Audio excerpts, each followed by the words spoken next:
Hello and welcome to the internet's most asked questions about Phyrexia. And let's start with the most asked one, which is who created Phyrexia? And there are three answers to this.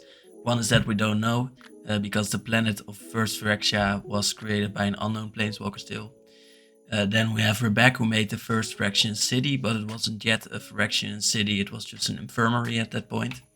And then we have Yawgmoth, who actually created the first Phyrexians because he wanted to treat them from radiation, from 5G stuff. So yeah, that's why he created the Phyrexians, and now we have a little bit of a problem. But it might be that he actually uses as an excuse, and I think that's interesting. How did Phyrexia go to Mirrodin? So that is new Phyrexia, second Phyrexia. Daddy or Karn brought the Phyrexian oil to there, and then it corrupted everything that was there. He wasn't corrupted himself at that moment. He thought he was just creating a beautiful metallic world at that point. But Granddaddy Urza put a oiled up stone into him, accidentally, apparently, and that created the Phyrexians. Is Phyrexia evil? Well, it wasn't created out of evilness, I guess, but it was a little bit with the Yawgmoth, probably. But it might be that he was actually corrupted. That's so nice. That he was corrupted by the oil, so maybe then it's not that evil. And then again, the definition for being evil is morally bad, cruel, or very unpleasant. And being a Phyrexian isn't really unpleasant. The people that are Phyrexians seem to like it. It's only that the completion process is painful, so therefore it is, I guess, cruel to impart it onto someone. But apparently it is nice to be a Phyrexian, so it is kind of evil and it's also kind of not evil. But that is up for debate. Which Phyrexian praetor is the strongest? So we'll go over the 5 of them. We have Vorinclex. He is physically the strongest. He can evolve from what he eats. Here we see him as a deer, so he becomes a stronger version of that animal. And then he gains all the things that are sort of deadly about them. He is against sentient thought though, and that makes him a little bit predictable. Unless you're fighting him 1-to-1. So he can be easily manipulated, and that is why out of the case in which two praetors are literally fighting each other in an all-out war, Vorinclex is not the strongest per se. Then we have Jin Cataxius. He is made of chrome, so he is pretty durable, even though he seems like a shrimpy boy. Then he clones and creates rather than evolves, so he doesn't actually go for really new stuff. He just has this vision of perfect Phyrexia and wants to create that. Now he is creative, and he likes to come up with creative solutions for things. So he has, for example, solved the problem of being unable to complete planeswalkers. He wants, of course, to complete make every being perfect, but his ego makes him manipulatable, easily to manipulate again. So that is a bit of a problem if he wants to defeat the other Phyrexians. Okay, cameras are working all together. Is that a constant thing? Nope. Then we have, I can't do anything about this, by the way, other than just reactivating it every 10 seconds. But Shieldred is strong against humans, I would say. Why? Because Shieldred can use subterfuge, she uses sleeper agents, she forces people to listen to her, and people are pretty weak-minded in this multiverse, at least.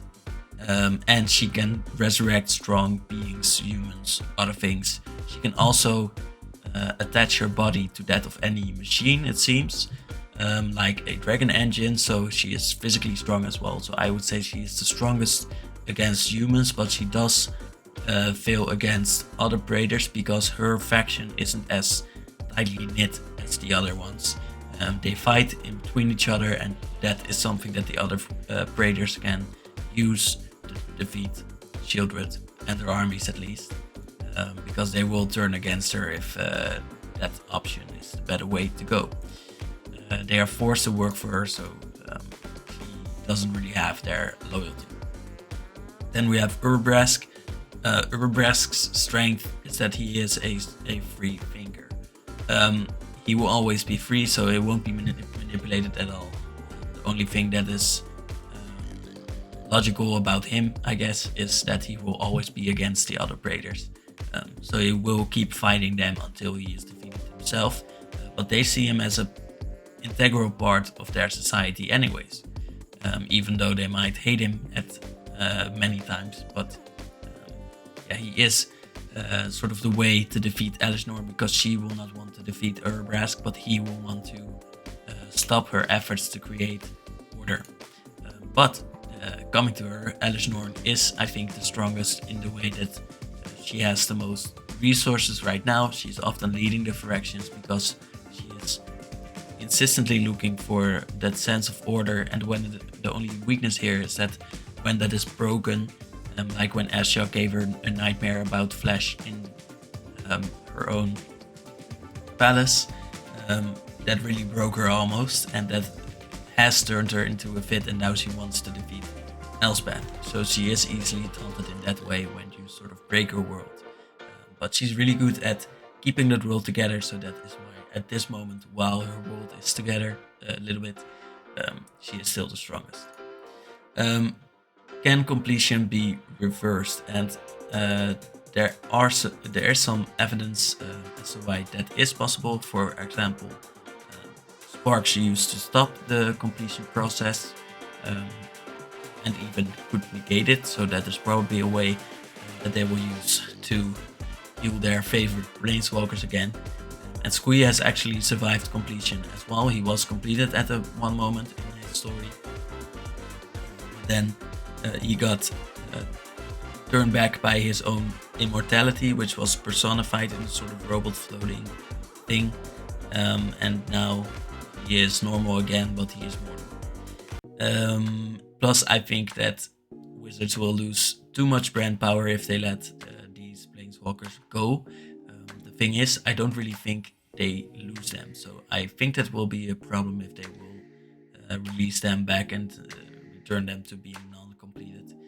They should at least lose something integral to them, like what happened with Squee, and I think they were testing that with that story as well, which I think is smart. I guess you don't want your whole fan base against you, but it would be a little bit weak if they return all of the planeswalkers back to their normal state after the story and nothing happened, so they will be their bland, really bland selves again. Will Phyrexia win though? Yes, they should, but I think that will be hard for them to write about. So I think what they should do is let the Phyrexians win for a bit, and maybe like 5-6 sets, keep them in the back. Maybe they will be a threat, but they won't. They will be at a standstill of some sorts. I think that would be the most creative way to go about this. But the Phyrexians should win. They have planeswalkers on their side. They will have 7 strong planeswalkers on their side eventually in this story that has been revealed. And they will be fighting 5 planeswalkers, but they have a way smaller army. Plus the Phyrexians have the 5 praetors, or 4, and the good guys, I guess, have only 1 praetor, Urbrask, on their side. So the Phyrexians should win. They also have the ability to smoosh all the planes together with the Worldbreaker tree, which they stole from Kaldheim. So yeah, I think they have a lot of weapons that they can use right now. So I think they should at least not lose for the next coming few sets. But after that, I would say they should be winning still. Now, would they win against the Eldrazi though? That is a whole different story.